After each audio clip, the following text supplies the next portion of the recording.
Bienvenidos a Escena, a este espacio en kissfm.es, en el que hoy vamos a recibir a alguien a quien 2025 le ha sonreído y le ha permitido cumplir uno de sus sueños, rodar a las órdenes de Fernando Franco. Diego Garisa, bienvenido. Buenos días, bienvenido. Un placer tenerte hoy aquí. Un buen año, 2025. Sí, no me puedo quejar, la verdad. Sí, muchos estrenos. Muchos estrenos. Sí. Subsuelo, Sí, el último, ¿no? Decía eso yo, es. un sueño cumplido, rodar a las órdenes de Fernando Franco. ¿Cómo ha sido?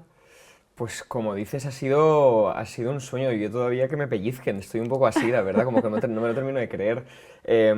Sí, yo creo que cualquiera que nos dedicamos a la interpretación siempre aspiramos a poder llegar a este tipo de proyectos de cine de autor con directores y con creadores como, bueno, de la talla de Fernando, que admiras y que sigues y que sobre todo te interesa lo que hace, ¿no? Y sobre todo llegar a contar historias pues que de alguna manera remuevan a las conciencias del público, a ti también te generen muchas preguntas, te generen también un reto interpretativo y un aprendizaje. Y este proyecto la verdad que lo tenía un poco todo, así que ha sido una suerte ya. Yo desde que me llegó ya al casting, simplemente con poder audicionar ya estaba como sintiendo que esto era como una especie de subida de escaloncito, pero claro, nunca me imaginé que llegaría a subir el escalón entero y a poder como meter ahí la patita. O sea que ahora de repente, por favor, que siga la cosa, ¿no? Simplemente estoy como intentando eso, sí. Que siga así. Un casting que comentas que creo que no fue nada fácil, ¿no? Fue bastante largo, bastante duro. Sí, fue largo porque las pruebas estaban como bastante separadas en el tiempo, entonces entre que te decían que pasabas de fase y hacías la siguiente fase como que pasaban bastantes meses, entonces tenías ahí como todo el rato el run run constante de tener eso pendiente.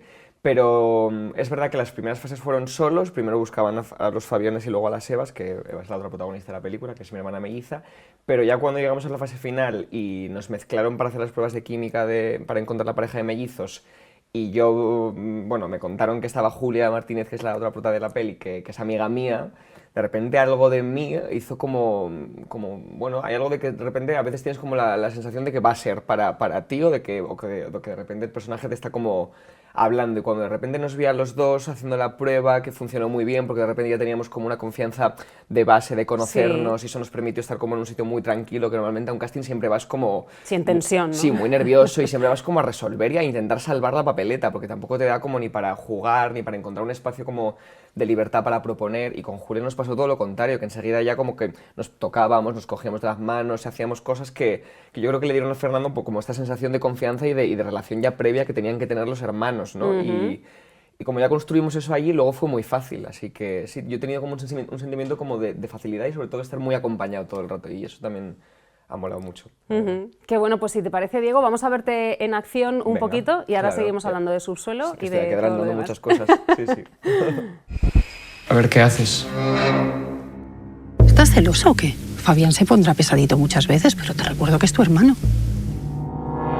Mamá decía que había alguien removiendo cosas. Pues era él.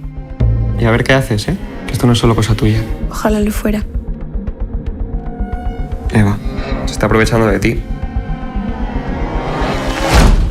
Pues que se huele algo. Bueno, ahí hemos visto a tu personaje, Fabián, ya nos has contado cómo llegas a este proyecto. Fabián es un personaje complejo, ¿no? Tiene como muchas aristas, ¿no? En la peli, en general, lo decías tú antes, ¿no? Trata temas como de mucho calado, ¿no? De mucha profundidad. ¿Cómo ha sido preparar ese personaje? Ya una vez que estás dentro del proyecto, ¿cómo ha sido preparártelo? Pues sí, para mí Fabián es un personaje que que guarda muchas oscuridades y que además las va sacando casi desde el principio de la película. Yo creo que siempre digo que es el personaje que primero se quita la máscara de cara al público, porque ya en la primera escena, que es un plano secuencia muy largo, ya lo conoces o ya intuyes que algo ahí no está bien del todo. Y bueno, yo nunca había hecho un villano que me apetecía mucho. Lo que pasa que ha sido muy interesante hacer un villano que difiere tanto del villano que tenemos todos en la cabeza o del villano más cliché, ¿no? Porque Fernando precisamente quería alejarse totalmente de eso y construir pues, a los villanos cotidianos que tenemos todo el día en nuestras vidas alrededor nuestro y que pasan muy desapercibidos y que precisamente por eso dan mucho más miedo, ¿no? porque están pues muy, muy incluidos en la sociedad y trabajamos mucho pues trabajamos también tanto la parte de las luces como de las oscuridades del personaje, sobre todo crear un personaje que de cara a su familia pareciera una persona muy normal y que tuviera como unas relaciones con el resto de su familia que no es su hermana muy incluso sanas, te diría, Sí. como una relación con su madre normal y buena, con su padre igual, como encontrar las cosas que les unen, los vínculos y las cosas que tienen en común y las que no, y sobre todo ya cuando nos metimos con el trabajo con Eva, pues cargarlo mucho a preguntarnos mucho el por qué y los para qué le llevan a hacer lo que hace y a tomar las decisiones que toma en la película y a elegir el camino de la oscuridad y de la extorsión y del abuso y de todo lo que le hace a su hermana. Y encontramos que es un tipo muy herido y que además ha generado unas dependencias muy extrañas hacia su hermana, porque también las parejas de mellizos y de gemelos también exploramos que como son personas que vienen al mundo juntos y todo el rato viven juntos, tienen como una especie de... Bueno, tienen como una especie de vínculo extraño, pero un poco tóxico a veces, porque... Bueno, lo que hablamos es que, claro, hay una comparación constante de tú tienes esto y yo no, Claro. tú consigues esto antes que yo y yo no, pero en la línea vital Claro. seguimos a la vez, entonces Exacto. parece que me adelantas por la derecha. Entonces, bueno, pues también incluir todo eso y ver que en comparación con su hermana qué es lo que ella está consiguiendo, porque ella parece que está como dejando el nido antes que él, porque ella parece que busca otras cosas fuera del nido antes que él, todo eso a él le genera una serie de inseguridades y una especie de sentimiento de pérdida que lo que le llevan es a agarrar a su hermana de la peor forma que encuentre, de la forma más enfermiza y desorbitada, ¿no? Y bueno, eso, intentamos encontrar como todo lo que fuera como muy real y muy humano en él para que al espectador también la sensación de que él también hace eso por algo, aunque sea injustificable, porque lo es, ¿eh? No, o sea, es injustificable, pero bueno, para encontrar su humanidad dentro de todo eso. Exacto. Complejo, ¿no? Muy complejo, pero A nivel interpretativo. muy complejo, pero muy bonito Wow. también, porque nos hemos hecho muchas preguntas. Yo no me había pasado tanto de en los ensayos poder tener un espacio para hablar tanto y para preguntarnos tanto y para irte a casa con dudas y luego llegar y ponerlas a debate también y que también los otros compañeros puedan opinar también de lo que ellos ven y te puedan como aportar cosas. Para mí ha sido un trabajo muy en equipo y muy colectivo y a mí esto es lo que me enamora mucho de esta profesión y es una suerte, es que cuando tienes el espacio para hacerlo, porque normalmente los procesos y cada vez más van más rápidos. O sea, Claro. yo las cosas que había rodado, por ejemplo, en tele, la televisión lleva unos ritmos que casi no ensayas y el teatro es de otra forma. Pero sí, y el cine, y sobre todo el cine de autor, pues tiene esto, que como el director es el escritor y a la vez es el productor y tiene como todas estas figuras, pues cuida mucho su proyecto y nos cuida mucho a los que entramos en él y nos da también como ese huequito para que nosotros podamos opinar y sentirnos parte del proceso creativo. Entonces, con eso Fernando siento que ha sido muy generoso y yo se lo agradezco mucho, la verdad. En la peli, lo has comentado tú antes, hay plano secuencia, ¿no? Esto a nivel técnico tiene bastante complicación. Mucho, sí. También a nivel interpretativo, ¿no? Imagino. Tú vienes del teatro, ¿no? Sí. Tú estudiaste teatro en Zaragoza, en Eso tu es. ¿Ciudad natal? ¿Esto ayuda? ¿Es un poco teatro en el cine? Pues ¿Ayuda? es lo más parecido, sí, porque al no tener corte no te da la sensación de que la cosa está como ahí un poco... A veces el cine es menos orgánico de lo que luego veis vosotros en pantalla, porque rodamos, por ejemplo, antes cronológico, entonces igual estás rodando antes el final de la película que el principio de la película, y eso para ti pues te coloca en un sitio como de resolver algo que todavía no está resuelto. Entonces es una cosa muy extraña, tienes que a veces como inventar cosas o adelantar cosas para poder justificártelas tú como actor, y sin embargo en un plano secuencia no, o en el teatro no, porque todo viene de un sitio y ya la cosa se va acumulando, emocionalmente el viaje es como que tú vas acumulando y luego petas, por Claro, ejemplo. es más natural. Claro, ¿no? sí, exacto, es como pasa en la vida, Como ¿no? pasa. Entonces yo lo agradecí mucho, porque además no había hecho casi nunca había hecho plano secuencia, y Fernando rueda mucho plano secuencia, y ahí te da una libertad, sobre todo de estar muy en el presente y muy en la escucha de lo que tu compañero o sea, yo creo que vas menos al resultado. De alguna manera estás como explorando más dentro del propio plano, porque como tienes más tiempo para hacerlo, de repente salen cosas igual más que no te esperabas, o tiras la frase desde un sitio que no lo habías hecho nunca y de repente funciona. Si tienes como menos tiempo, yo creo que vas más a intentar que el plano esté bien y a resolver las 4 o 5 frases que tienes, y a que luego cuando llegan corten, pues ya de alguna manera lo tengan hecho para que luego puedan montar, porque tampoco te dan tantas tomas normalmente. Claro.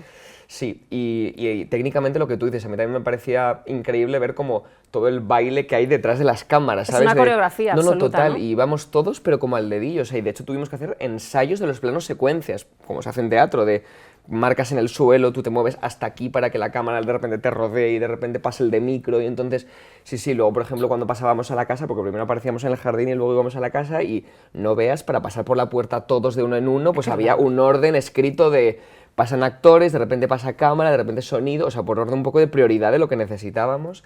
Fue divertidísimo, la verdad. Y luego también es muy una sensación de piña y de hormiguitas trabajando todos juntos para algo que cuando se consigue da un gusto, porque es como, ostras, nos hemos implicado aquí todos tanto que da mucho gusto. Claro. Sí, Si ya de por sí el cine es eso, ¿no? Es Sí. trabajo en equipo, Sí. es al final un producto que hace mucha gente, muchísima gente, mucho más de los que vemos en pantalla. Imagino que justo esas tomas lo es más todavía, ¿no? Porque es ahí todo el mundo trabajando a la vez, ¿no? Eso es, sí, a mí es a mí me enamora mucho de esta profesión esto, de que sí, de que es un engranaje perfecto, y cuando gira perfecto la toma va bien y la tienes, y cuando algo falla todos tenemos que volver a empezar al principio porque de alguna manera todos somos imprescindibles en esto, y a mí esto del cine me engancha mucho, es que sí, es una de las cosas que más me gustan a mí. Sí. Ujú. Se te ve hablando con esa pasión, ¿no? Sí, porque que disfrutas. es una de las cosas que descubres también cuando llegas, ¿eh? Porque cuando estás en una escuela de teatro, pues tú ensayas, o sea, tú aprendes para ti, para ser intérprete, ¿no? Y aprendes un poco tus herramientas que a ti te van a servir para hacer tu trabajo, pero luego vas entendiendo conforme vas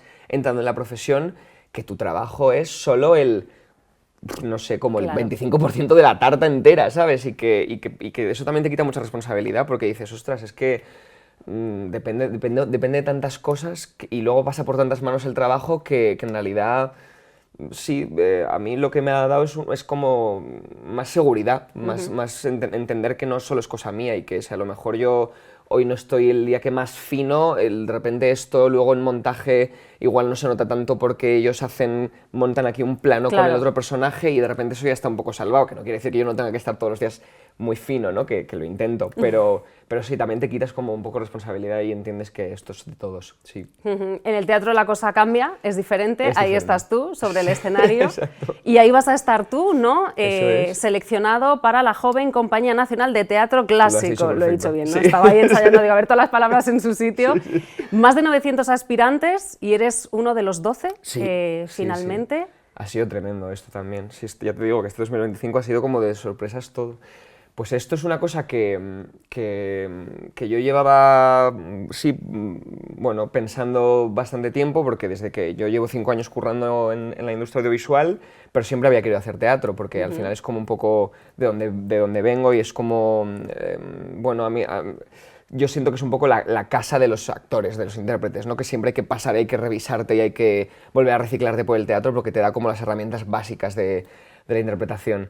Y me apetecía mucho currar, lo que pasa que no encontraba como dónde se abría la puerta, ¿no? Estaba picando como a muchas y parecía que no pasaba por ninguna. Y de repente salió esto, que es un casting público que se hace cada 2 años, que lo hace el INAEM, porque esto es una entidad pública. Y es ya, bueno, para entrar a trabajar en la Compañía Nacional de Teatro Clásico, en la parte de la joven que es hasta los 30 años. Y de repente pues me lo preparé un montón, me busqué a un profe, porque aquí solo se trabaja teatro barroco, que es teatro en verso, que tiene como una serie de normas que hay que cuidar mucho, porque son textos, bueno, lo que hace es un poco cuidar nuestro patrimonio de los grandes autores de la época, de Lope, de Calderón, pero tiene toda una técnica y toda una habilidad y toda una forma de hacerla que yo desconocía porque hace 1000 años que la estudié en la escuela, ¿no? Claro. Entonces pues me tuve que buscar un profe y todo para que me ayudara en las pruebas. Lo que nunca pensé es que pasaría el casting entero, claro, porque hay gente que se presenta todas las convocatorias hasta que cumple los 30, como que lo lleva intentando 4 o 5 años, ¿sabes? Y yo era la primera que me presentaba, y no sé si suerte y un poco de todo, de estar en el lugar adecuado, en el sitio adecuado, que esto siempre es un poco así, siempre... Y de talento, tampoco te quites mérito. No, también, desde luego, y de curro, mucho curro, pero ahí estoy, y feliz porque también la sensación de tener una compañía, pues te da esta cosa un poco que hablábamos antes con el cine, de trabajo colectivo todo el rato y de no ir solo en la De estar profesión, arropado. sí, que además es una profesión que a veces es muy solitaria y de repente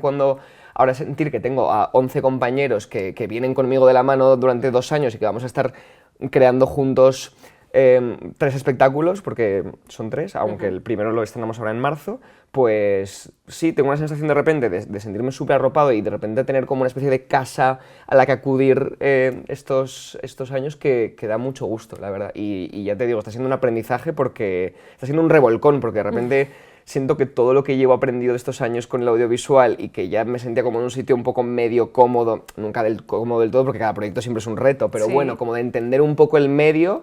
Ahora de repente el teatro es como, ostras, nuevo medio y encima doble tiraburzón con mortal porque es teatro clásico, que tiene ya te digo, tiene muchísimas normas. Entonces de repente es como que estoy un poco como un pulpo en un garaje todavía, ¿sabes? Estoy como diciendo, bueno, a ver cómo se me da esto y a ver, absorbiendo mucho, como una esponja. Hemos salido de la zona de confort y vamos a ver, ¿no? Pero qué bien también, ¿no? Qué bien. Qué maravilla sí, poder qué hacer maravilla eso. poder hacer eso y tener una profesión que también cada vez que entras en un sitio nuevo es salir de la zona de confort y eres el novato que no sabe nada. Entonces de repente ahí es como tu cuerpo está todo el rato y tu cabeza está todo el rato trabajando y esto al principio yo creo que es muy frustrante, pero luego sí, el resultado es increíble. Luego claro. te engancha un poco, sí, ¿no? Sí, Esa a mí sí. sensación.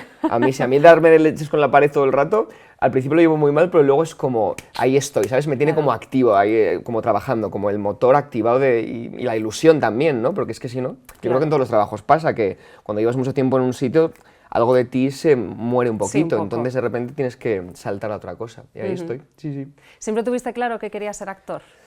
Pues no soy de estos que dicen de vocación temprana desde críos, no, porque a mí de hecho me daba mucha vergüenza y estuve en un grupo de teatro de crío y me quité porque me gustaba mucho la parte de los ensayos y de, ya te digo, toda la parte creativa de poder como aportar y este personaje lo voy a hacer así y esto tal, y me gustaba mucho todo eso, pero luego el mostrarlo delante de la gente a mí me daba mucha vergüenza y tenía mucho pánico escénico, no fue hasta el instituto que lo retomé, porque es verdad que en primaria sí que iba al grupo de teatro, pero luego ya en el instituto pues me empecé a hacer otras cosas y ya, ¿no? Y luego en bachiller que tuve ahí como esta sensación un poco de crisis vital de que creo que tenemos todos de... ¿Hacia dónde voy, no? Sí, tenemos que elegir algo, ¿no? Y de repente Sí, te ponen sí. ahí con 17 años que dices, Dios mío, no tengo ni idea. Y yo estaba haciendo un bachillerato de ciencias porque caí ahí un poco, pues porque como era buen estudiante, pues lo típico de ciencias es lo que más salidas tiene, ¿no? Pues de repente ahí te ves ahí y yo de repente me vi ahí en segundo de bachiller sintiéndome como bastante... no triste, pero como bastante perdido, bastante fuera de lugar, diciendo estoy estudiando unas cosas que me dan absolutamente igual, vengo a clase y no me... Y lo que más me gustaba era que llegara a las tardes para irme al grupo de teatro, entonces de repente era como, ostras, igual esto quiere decir algo, ¿no? Si cuando más feliz estoy es los días que toca esto y ir al instituto se está volviendo una cosa tan tediosa, plantéatelo. Lo que pasa que es verdad que como no tengo nadie de mi familia ni de mi entorno que se dedicara a esto, da mucho miedo, porque Claro. las carreras artísticas siempre tienen como esta cosa de, bueno, que es verdad, que son muy inestables, que no te aseguran nada, que... Entonces, bueno, a mis padres les di un poco de miedo, pero luego llegamos al acuerdo de que me iba a presentar a las pruebas y veíamos, ya me dijeron, pues si te cogen, pues tiramos para adelante y si no, pues opción B. Claro. Pero de repente la opción A salió, así que ahí, pero ya te digo que sí, fue una decisión ya con 17, 18, no fue muy de toda la vida, ¿no? Sí, Bueno, sí. fue perseguir lo que te hace feliz, que eso está muy bien también, Sí. ¿no? Tener ahí una corazonada de decir es que donde estoy no es mi sitio. Sí, Y sí. también un poco la valentía, ¿no? Y el arrojo de decir... Sí, pues por ahí no es. yo se lo agradezco Voy a ser médico. al niño de 17 años que era como muy inconsciente, porque creo que si hubiera sido más consciente o más responsable, bueno, responsable no, porque no es la palabra, pero sí, como si hubiera sido un poco más consciente de, Dios mío, esto no tiene salidas, o me hubiera dejado llevar más por esa parte como igual más lógica, más matemática, no lo hubiera hecho, porque es la opción menos sí, más valiente, pero menos funcional, ¿no? De primeras. Así que se lo agradezco mucho a él y a mis padres que en un momento determinado dijeron, bueno, pues ya está, venga, vamos a probar, Vamos. ¿no? Y me apoyaron, sí, o sea que... Y ahora de repente cuando me veo haciendo esto, hay algo de que digo, mira, no, me salí un poco con la mía, ¿sabes? Nunca se sabe porque esto es una carrera de fondo, pero de momento me he salido con la mía.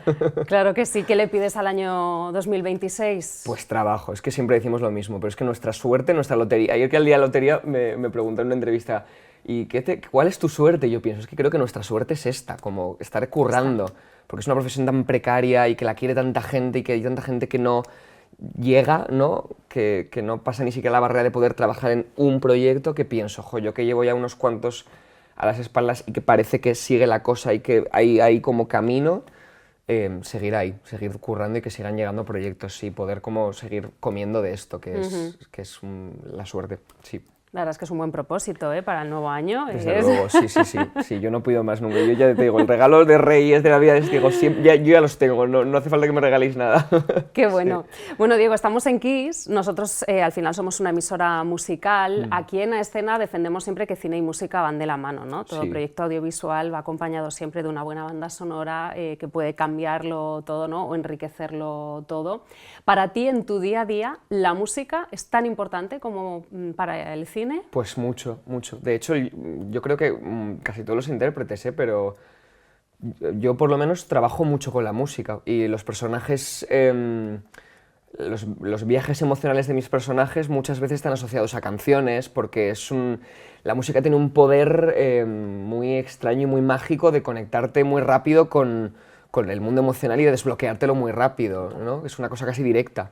Entonces, en las previas, en los trabajos previos de ensayos y tal, yo siempre encuentro como links de los personajes con canciones o con momentos vitales míos asociados a X canción que me ayudan para que... A entrar en ese... Sí, para llegar de repente a que esta persona ha hecho de menos a tal persona sí, o sea que sí, que la usamos mucho, ya te digo que va muy de la mano. Sí. ¿Y en tu playlist qué podemos encontrar? O sea, ¿qué está en el top 5? Jolín, pues mira, este año ha llegado muy tarde el disco, pero Rosalía con Lux ha sido como... Es que como ha sido Rosalía este año. Es que es mi obsesión un poco, la verdad, y es verdad que ha llegado muy tarde, pero yo creo que las he trillado tanto que me han salido como en las primeras, en las más escuchadas. Rosalía mucho, Guitarrica también sacó Spanish Leather, que me encanta ese disco y que también lo he estado escuchando mucho durante todo el año. El disco de Guitarra también me gustó mucho, Cuarto Azul y también lo he escuchado mucho. El disco de Natalia Lacunza también, que también ha llegado hace poquito, también me ha gustado. Pues quizá un poco esto es lo que más me ha obsesionado este año, la verdad. Bueno, el de Bad Bunny también, que también yo creo que todos hemos tenido como una fiebre con este disco. Igual estos. Estos son. Sí. Y si yo te digo que te quedes con una canción para terminar esta charla, ¿con cuál sería? Pues mira, te voy a decir, por todo esto que hemos hablado de los links de los personajes con las canciones, yo para trabajar con Fabián utilizaba mucho una canción de Guitarrica precisamente que se llama Mil y una noches, que no es de este disco, pero que me gusta mucho y esta voy a elegir. Con Mil y una noches sí. Nos vamos a quedar. Perfecto. Pues perfecta propuesta. Diego Garisa, muchísimas gracias por este ratito de charla. Muchos éxitos para el próximo año, para todo lo que venga. Desde Escena te vamos a seguir muy cerquita. Muchas gracias a vosotros por traerme, jolín, qué ilusión. Y nos volveremos a encontrar seguro. Ojalá. Por aquí, ojalá, alfombras rojas o donde sea. Eso es. Pues lo dicho, muchas gracias. Muchas gracias. Y nosotros nos volvemos a encontrar por aquí muy pronto. Hasta entonces. Alejado del gas, de tu piel del asfalto.